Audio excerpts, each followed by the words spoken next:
प्रयास ना करके तो शरीर में आलस्य पनपता है, और आलस्य तो व्यक्तित्व के लिए जहर जैसा है, व्यक्तित्व के लिए गरल जैसा है। और एक बार यदि यह आलस्य शरीर में पनप गया, फिर इसे हटाना असंभव जैसा हो जाता है, और धीरे धीरे ही यह बढ़ता रहता है। व्यक्ति को पता भी नहीं चलता, और धीरे धीरे ही बढ़ते हुए यह हमारे या किसी भी व्यक्ति के व्यक्तित्व को अंदर से खोखला करता रहता है, और यह प्रक्रिया निरंतर चलती रहती है। ठीक उस प्रकार जिस प्रकार से कोई विष, कोई जहर, कोई गरल शरीर के अंदर पहुंचते ही अपने केमिकल रिएक्शंस करता है और शरीर को समाप्त कर देता है। शरीर के समाप्त होने की मजबूरी हो जाती है, क्योंकि ऐसे रिएक्शंस होते हैं, ऐसी प्रक्रियाएं होती हैं जो जीवन को नष्ट कर देती हैं। ठीक उसी प्रकार आलस्य गरल जैसा कार्य करता है। यह धीरे धीरे ही व्यक्तित्व को खोखला करते हुए व्यक्तित्व को कमजोर करके और नष्ट कर देता है। और यह भी बड़े आश्चर्य की बात है, अधिकांश लोगों को, अधिकांश व्यक्तियों को इस बात की जानकारी भी होती है, उन्हें इस बात का आभास भी होता है, उन्हें यह मालूम भी होता है कि यह आलस्य व्यक्तित्व के लिए खतरनाक है, हानिकारक है, नुकसानदायक है।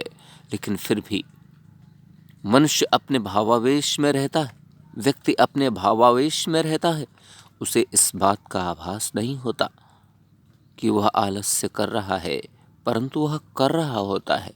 और जिस समय वह आलस्य कर रहा होता है, उसी समय कण कण कर, तृण तृण कर उसका व्यक्तित्व खोखला हो रहा होता है, और यह सब कुछ उसके शरीर में होता रहता है। बहुत बार अन्य लोग उसे बताते भी हैं, पर उसे इस बात का आभास नहीं हो पाता। मनुष्य को इस बात का आभास न होने के कारण ही वह निरंतर उसी राह पर चलता रहता है।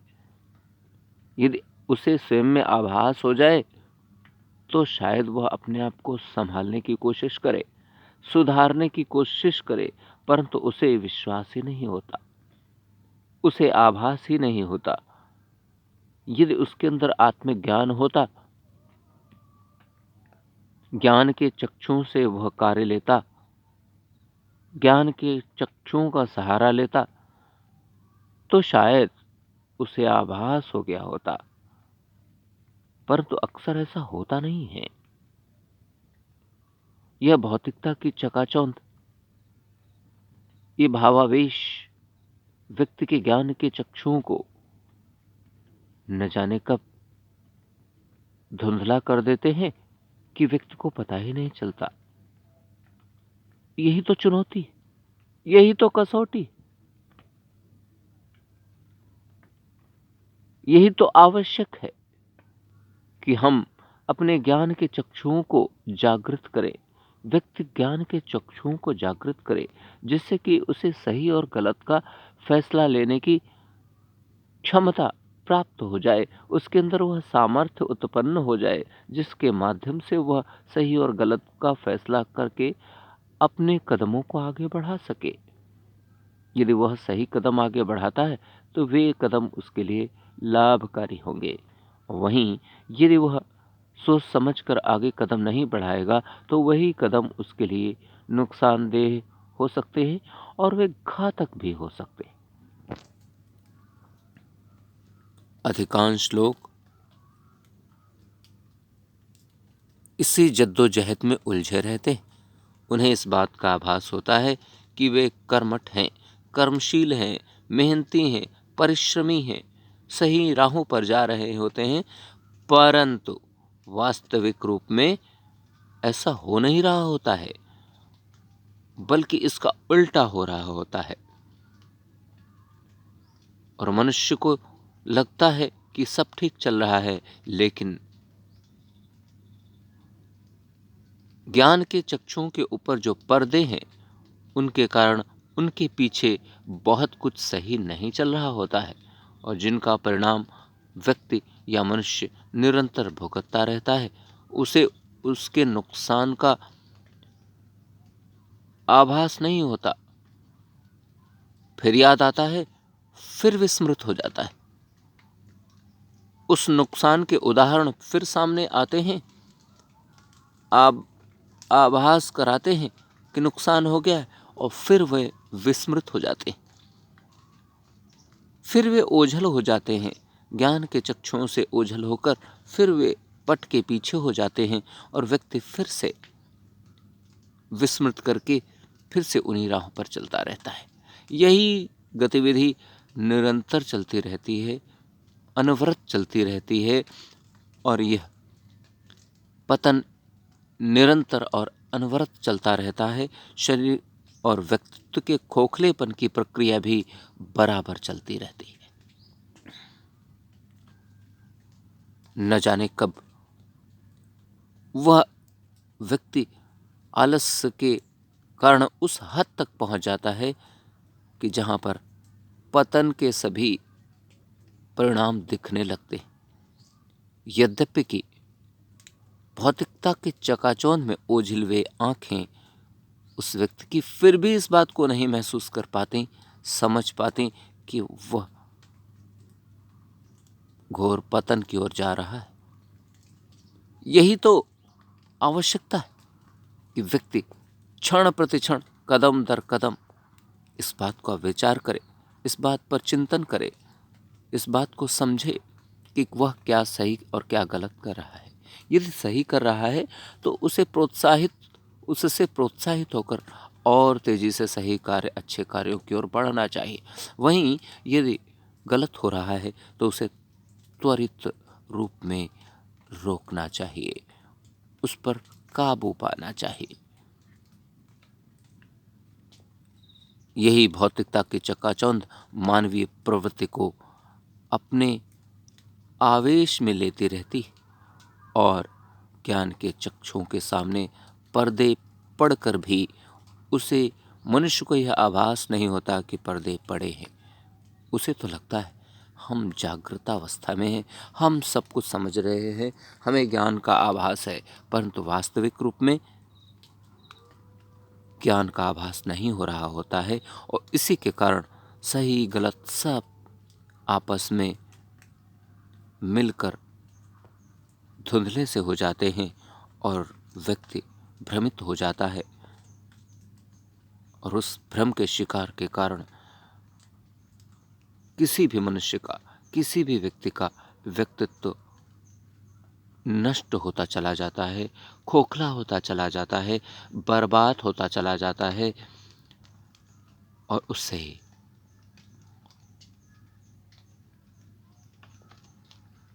बहुत बड़ा नुकसान होता है। इसलिए मैं इस बात को मानता हूं, इस बात को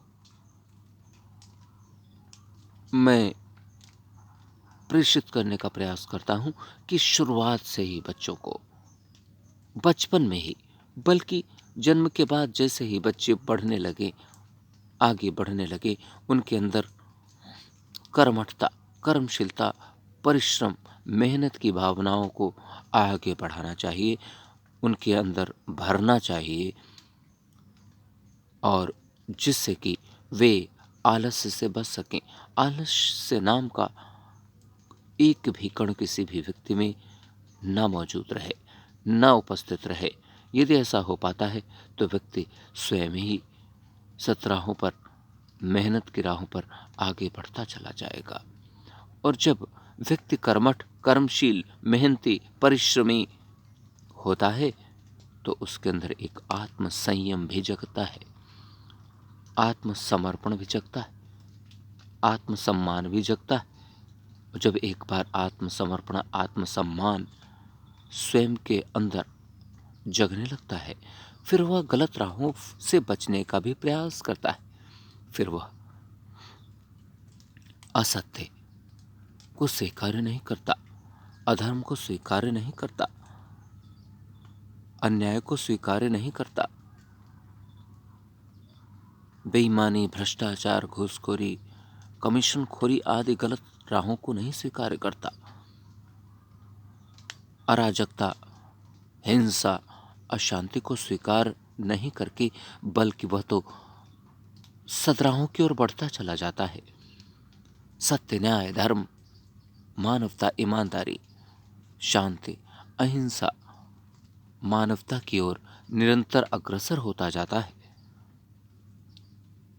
और अपने जीवन को अद्भुत राहों पर ले जाकर जीवन के वास्तविक रूप का आनंद लेता है, सुख लेता है, परमानंद और ब्रह्मानंद की प्राप्ति करता है।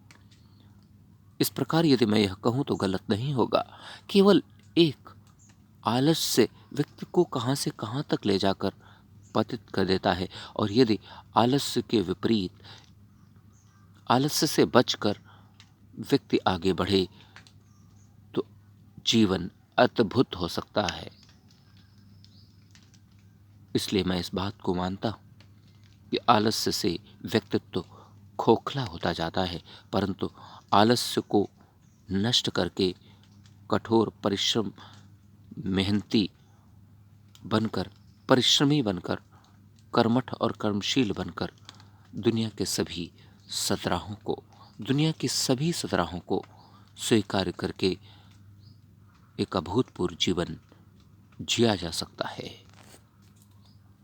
और यदि यह सब संभव है तो हमें आज और अभी से यह प्रयास करना चाहिए। निसंदेह इसका सुख हमें प्राप्त होगा।